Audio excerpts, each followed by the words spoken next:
ನಮಸ್ಕಾರ ಫ್ರೆಂಡ್ಸ್. ನೋಡ್ರಿ, ಇವತ್ತಿನ ವಿಡಿಯೋದಲ್ಲಿ ಬಹಳ ಮುಖ್ಯವಾದ ಅಪ್ಡೇಟ್ ಬಗ್ಗೆ ಮಾತಾಡೋಣ. ನೋಡ್ರಿ, ಅದಕ್ಕೂ ಮುಂಚೆ ಯಾರು ಚಾನಲ್ ಇನ್ನೂ ಸಬ್ಸ್ಕ್ರೈಬ್ ಮಾಡಿಲ್ಲ ಸಬ್ಸ್ಕ್ರೈಬ್ ಮಾಡ್ಕೊಡ್ರಿ ಮತ್ತು ಬೆಲ್ ಐಕನ್ ಕ್ಲಿಕ್ ಮಾಡ್ಬೋದು. ನೋಡ್ರಿ, SSC GD 2026ರಲ್ಲಿ ಯಾರೆಲ್ಲ ತಯಾರಿ ನಡೆಸತ್ತಿದ್ರಿ, ಎಕ್ಸಾಮ್ಗೆ ವೇಟ್ ಮಾಡ್ತಾ ಇದ್ರಿ, ನೋಡ್ರಿ ಇವತ್ತು ಅದ್ರ ಬಗ್ಗೆ ಮಾತಾಡೋಣ. ನೋಡ್ರಿ, 2026ರ ಪರೀಕ್ಷೆಗೆ ಸಂಬಂಧಿಸಿದಂತೆ ಅಂತಿಮ ದಿನಾಂಕ ಮಾಹಿತಿ ಬಂದಿದೆ. ಹೌದು ಫ್ರೆಂಡ್ಸ್, ಮಾಹಿತಿ ಬಂದಿದೆ. ಈ ಮಾಹಿತಿ ಎಲ್ಲಾ ವಿದ್ಯಾರ್ಥಿಗಳಿಗೆ ತುಂಬಾ ಮುಖ್ಯ. ಆದ್ದರಿಂದ ಈ ವಿಡಿಯೋವನ್ನು ಪೂರ್ಣವಾಗಿ ನೋಡಿ, ಎಲ್ಲೂ ಸ್ಕಿಪ್ ಮಾಡಬೇಡ್ರಿ.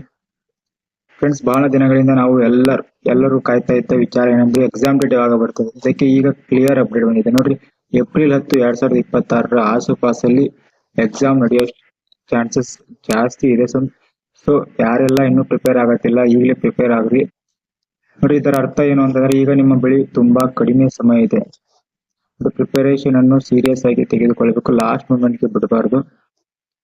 ಈಗ ನೀವು ಮಾಡಬೇಕಾದ ಮುಖ್ಯ ಕೆಲಸಗಳು ಏನಂದ್ರೆ, ನೋಡ್ರಿ, ಟೈಮ್ ಟೇಬಲ್ ಹಾಕ್ರಿ. ಪ್ರತಿದಿನ ಕನಿಷ್ಠ 5 ರಿಂದ 6 ಗಂಟೆ ಓದಿ. ಕನ್ಸಿಸ್ಟೆನ್ಸಿ ಬಹಳ ಮುಖ್ಯ, ಕನ್ಸಿಸ್ಟೆನ್ಸಿ ಆಗಿ ಓದಿ. ಮತ್ತೆ ಇನ್ನೊಂದು, ಇಂಪಾರ್ಟೆಂಟ್ ಟಾಪಿಕ್ಸ್ ಮೇಲೆ ಫೋಕಸ್ ಮಾಡಿ. ನೋಡ್ರಿ, ಹಿಂದಿನ ವರ್ಷ ಪ್ರಶ್ನೆ ಪತ್ರಿಕೆ ಪ್ರೀವಿಯಸ್ ಇಯರ್ ಪೇಪರ್ಸ್ ಇರ್ತಾವಲ್ಲ, ಸಾಲ್ವ್ ಮಾಡ್ರಿ. ಯಾಕಂದ್ರೆ ರಿಪೀಟೆಡ್ ಕ್ವಶನ್ಸ್ ಬರೋ ಚಾನ್ಸಸ್ ಜಾಸ್ತಿ ಇರುತ್ತೆ. ಸೊ ಫ್ರೀಕ್ವೆಂಟ್ಲಿ ಕೇಳುವ ಪ್ರಶ್ನೆಗಳನ್ನು ಗಮನಿಸಿ. ನೋಡ್ರಿ, ಅದೇ ಹೇಳಿದಂಗೆ ರಿಪೀಟೆಡ್ ಕ್ವಶನ್ಸ್ ಬರೋ ಚಾನ್ಸಸ್ ಜಾಸ್ತಿನೇ ಇರುತ್ತೆ. So previous year question paper ನ ಪ್ರಿಪೇರ್ ಆಗ್ರಿ. ಮಾಕ್ ಟೆಸ್ಟ್ ಬರೀರಿ. ನಿಮ್ಮ ಪರ್ಫಾರ್ಮೆನ್ಸ್ ಎಲ್ಲಿ ಇದೆ ಅನ್ನೋದನ್ನ ನೀವು ತಿಳ್ಕೊಬಹುದು. ಸೊ ಅದಕ್ಕೆ ಮಾಕ್ ಟೆಸ್ಟ್ ಬರೀರಿ.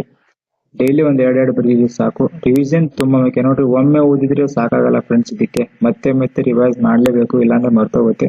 ಫ್ರೆಂಡ್ಸ್, ಕೆಲವೊಮ್ಮೆ ಸೋಷಿಯಲ್ ಮೀಡಿಯಾನಲ್ಲಿ ಫೇಕ್ ಡೇಟ್ಸ್ ಬರುತ್ತೆ. ಸೊ ಅದರಿಂದ ಅಫಿಷಿಯಲ್ ಅಪ್ಡೇಟ್ ಮಾತ್ರ ನಂಬಿ. ನೋಟಿಫಿಕೇಶನ್ ಬಿಟ್ಟ ಮೇಲೆನೆ ನಿಮಗೆ ಕನ್ಫರ್ಮೇಶನ್ ಆಗುತ್ತೆ. ಸೊ ಏಪ್ರಿಲ್ 10ಗೆ ಆಸುಪಾಸು ಅರೌಂಡ್ ಏಪ್ರಿಲ್ 10ಗೆ ಎಕ್ಸಾಮ್ ಡೇಟ್ಸ್ ಸ್ಟಾರ್ಟ್ ಆಗೋ ಚಾನ್ಸಸ್ ಜಾಸ್ತಿ ಇದೆ. ಸೊ ನಿಮ್ಮ ಅಡ್ಮಿಟ್ ಕಾರ್ಡ್ ಯಾವಾಗ ಬರುತ್ತೆ ಅಂದ್ರೆ, ಸಾಮಾನ್ಯವಾಗಿ ಎಕ್ಸಾಮ್ಗೆ 7 ರಿಂದ 10 ದಿನ ಮುಂಚೆನೆ ಬರುತ್ತೆ. ಅಂದ್ರೆ ಒಂದು ಏಪ್ರಿಲ್ ಫಸ್ಟ್ ವೀಕ್ ಈ ತರ ಬರುತ್ತೆ. ಆದ್ರಿಂದ ರೆಗ್ಯುಲರ್ಲಿ ಅಪ್ಡೇಟ್ ಚೆಕ್ ಮಾಡ್ತಾ ಇರಿ. ನಮ್ಮ ಚಾನಲ್ ಅಲ್ಲಿ ರೆಗ್ಯುಲರ್ ಅಪ್ಡೇಟ್ಸ್ ಕೊಡ್ತಾ ಇರ್ತೀವಿ. ಸೊ ಸಬ್ಸ್ಕ್ರೈಬ್ ಮಾಡ್ಕೊಡ್ರಿ. ನೀವು ಈಗ ಹಾಕುವ ಶ್ರಮ ನಿಮ್ಮ ಫ್ಯೂಚರ್ ಡಿಸೈಡ್ ಮಾಡುತ್ತೆ. ಹೌದು friends, just 20 to 25 days strong preparation ಮಾಡಿದ್ರೆ ಹಾರ್ಡ್ಲಿ 1 ಮಂತ್ ನೀವು ಎಕ್ಸಾಮ್ ಆರಾಮಾಗಿ ಕ್ರ್ಯಾಕ್ ಮಾಡ್ಬೋದು.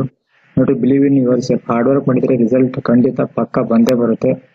ಸೊ ಈ ಮಾಹಿತಿ ನಿಮಗೆ ಉಪಯೋಗವಾಗಿದ್ರೆ ಲೈಕ್ ಮಾಡಿ, ನಿಮ್ಮ ಸ್ನೇಹಿತರಿಗೆ ಶೇರ್ ಮಾಡಿ. ಇನ್ನಷ್ಟು ಅಪ್ಡೇಟ್ಸ್ಗಾಗಿ ನಮ್ಮ ಚಾನಲ್ ಸಬ್ಸ್ಕ್ರೈಬ್ ಮಾಡ್ಕೊಳ್ರಿ, ಬೆಲ್ ಐಕನ್ ಕ್ಲಿಕ್ ಮಾಡ್ಬೋದು.